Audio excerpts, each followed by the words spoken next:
What does confidence look like in the workplace? And people often talk about confidence at work like it's this loud, charismatic thing, like you need to have the best one liners in meetings, or the strongest opinions, best comebacks, or an ability to own the room. But most of what people call confidence in the workplace often is actually just a performance. It's trying to look like you've got it all together so that people treat you like you've got it all together. And the problem is, it works just enough to keep you stuck doing it. It gets you through the meetings and gets you the attention you need. And you get the sense that you weren't exposed in any way, but you also go home exhausted and replay everything that you said, and you rewrite the emails, and you wonder how that particular comment was taken. And that's not real leadership confidence. It's a form of social survival. So in this episode of Let's Talk Confidence, we're going to be talking about performative confidence, the signs that you're doing it, why it's so common in very capable people, and how to lead without the act. Welcome to Let's Talk Confidence, the first and last place you need to go to build long-lasting confidence. I'm your host and coach, Josh Sutton. Please do give the podcast a follow, drop a quick review, share the episode with someone who really talks like they're asking for permission to exist in a room when it comes to confidence. Share it, helps us grow, helps us build more people with long-lasting confidence, which is what we're all about. All right, let's dive in. So let me start by saying something that might surprise you. The people who perform the most are usually not the least capable. They're often extremely capable, very conscientious, people with high standards. They're the ones who care about doing things properly. They care about how they come across because they care about getting it right. And because they care, their brain tries to protect them by managing perception, particularly in the workplace. It tries to reduce the risk of judgment, criticism, rejection, or being wrong in public. So it learns a set of behaviours that looks like competence, but are really fear responses. And once you see them, it's quite hard to unsee them because they show up everywhere. I'm going to tell you 5 ways, just as an example. So, number 1, over-explaining. You often can't just make the point. You make the point and then have to kind of wrap it in these 10 disclaimers and examples and this whole monologue of context because you're trying to preempt disagreement, trying to make it impossible for someone to misunderstand you. And what that actually communicates is not that you're really clear. It communicates that you're actually quite unsure. It says, I don't fully trust the point I'm making, so I'm going to build this verbal fortress around it to protect me. Number 2, hedging. Maybe, kind of. Just my thoughts. This might be a silly question. I'm not sure. Feel free to disagree. Which of those do you regularly cross off your bingo card of apologetic one-liners? If you know, you know. And look, humility is great. But if you hedge everything, you don't sound humble. You sound like you don't believe yourself. And if you don't believe yourself, quite frankly, why should anybody else? So hedging. Number 3, constant proving. You subtly make sure people know that you worked hard. You make sure they know that you were involved, or you drop little hints or bits of information that signal your value. And the reason, it's not because you're a bad person. It's because you're trying to feel safe. You're, in the nicest way, outsourcing your sense of worth to the room. Number 4, we're up to perfectionism. You delay sending the email because it's got to be flawless. You delay making that important decision because you want certainty, or speaking up because the thought isn't perfectly formed yet. And look, you might call it high standards, but most of the time, it's a fear of being wrong. Number 5, people-pleasing disguised as professionalism. Maybe you agree too quickly. You keep watering down the message. You say yes when inside you really want to say no. You keep the peace rather than lead. And then you wonder why you're drained and feel resentful by the end of the week. Now, here's the part that really matters. Performing competence doesn't just make you tired, it makes you less influential. Because people can feel when someone's trying too hard. You might be saying the right words, but your energy is asking for approval, and approval seeking energy doesn't lead. It follows, it manages, and it negotiates. And that's why some leaders can technically be really good at their job and still not have any presence. Because presence it's not some tick box exercise, it's an internal state. It's an inner belief and an authority, an inner authority. And when you have that, what happens is you stop needing to be impressive or be liked or anything else. You start really being anchored in who you truly are, what you value, and what you're here to do. So let's talk about how to build that. And I'm going to use a structure that I often use and come back to in my coaching because it works, which is identity, intention, and implementation. If you try to skip identity and you just learn some communication tricks, look, you'll be a better performer. You'll learn how to sound confident, but nothing inside's going to change.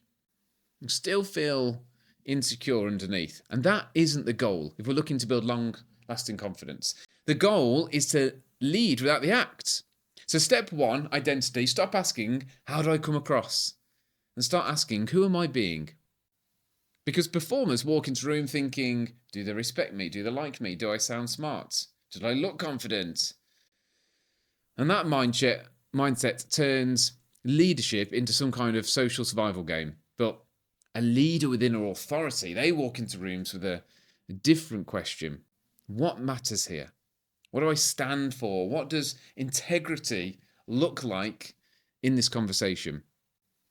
If you don't decide that on purpose, you'll default to whichever keeps you safe socially, which often means being agreeable, careful, have a certain level of polishedness about you, if that's a word.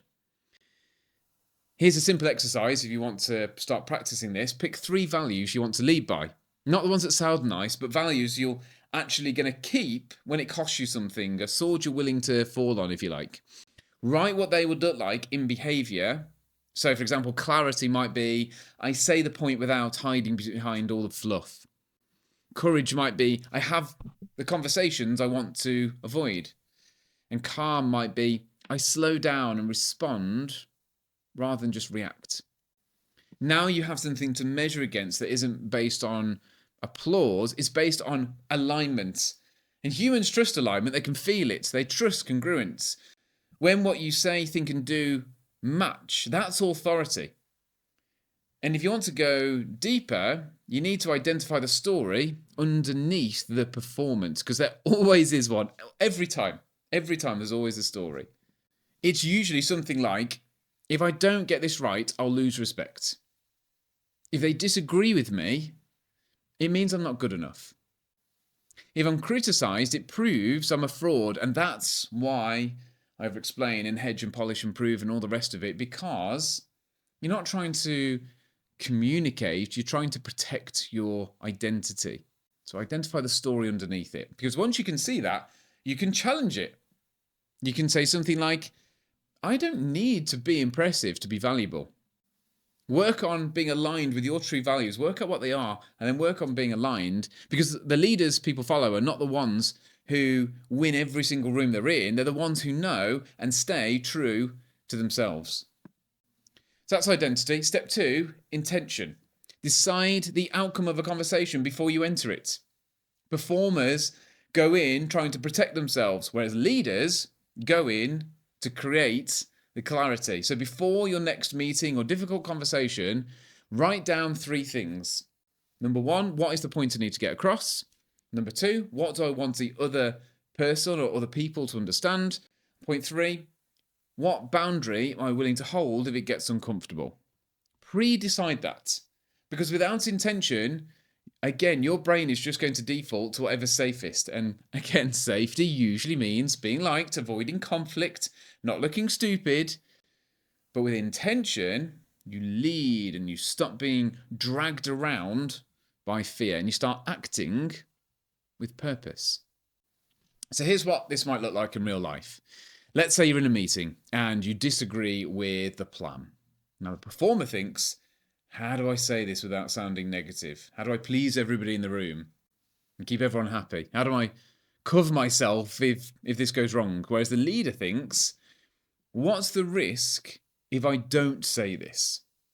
What's the clearest way to express this? What's best for the team? Same situation, but completely different energy. Identity, intention. Step 3, implementation. You need some practical shifts and practical things to do. So here's a couple of tools that you can use to train your brain, your nervous system, to not completely fold in the moment.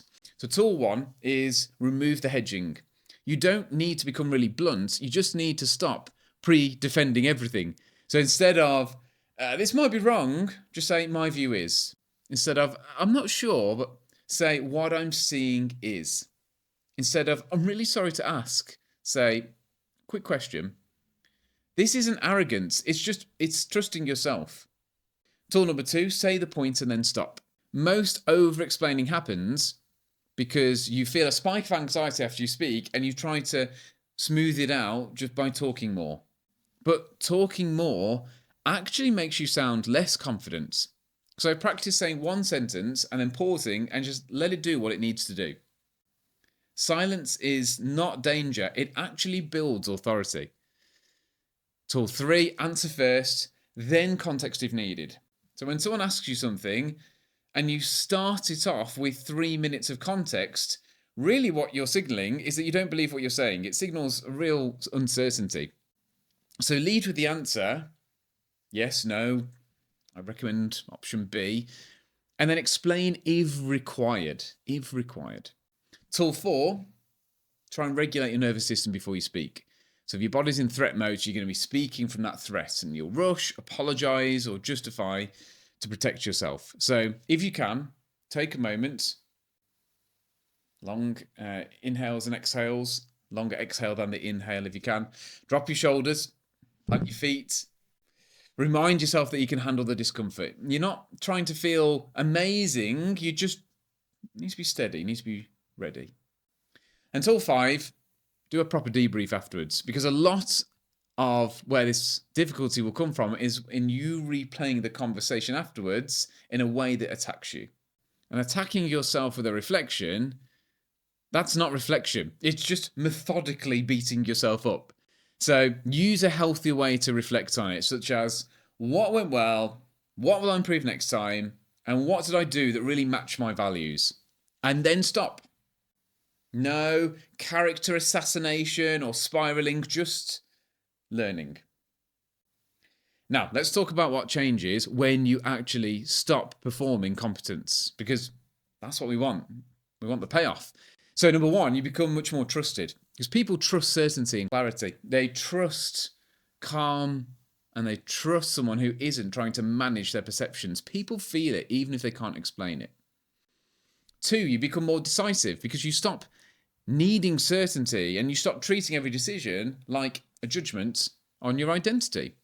You decide, you take action, and then you adjust. 3, you become less exhausted. Performance is tiring. It's like holding your breath all day. It's tiring, so it reduces this. That can only be a good thing. 4, you become more influential. And not because you're louder, but because you're aligned with what you're actually saying and how you're coming across. And 5, you get something most leaders really secretly crave, which is peace. Didn't think I was going to say that, did you? Peace, because you're no longer living on other people's reactions. You're anchored into your own standards. I want to challenge the objection that some of you might have, which is, look, Josh, my role is high pressure. I need to come across well.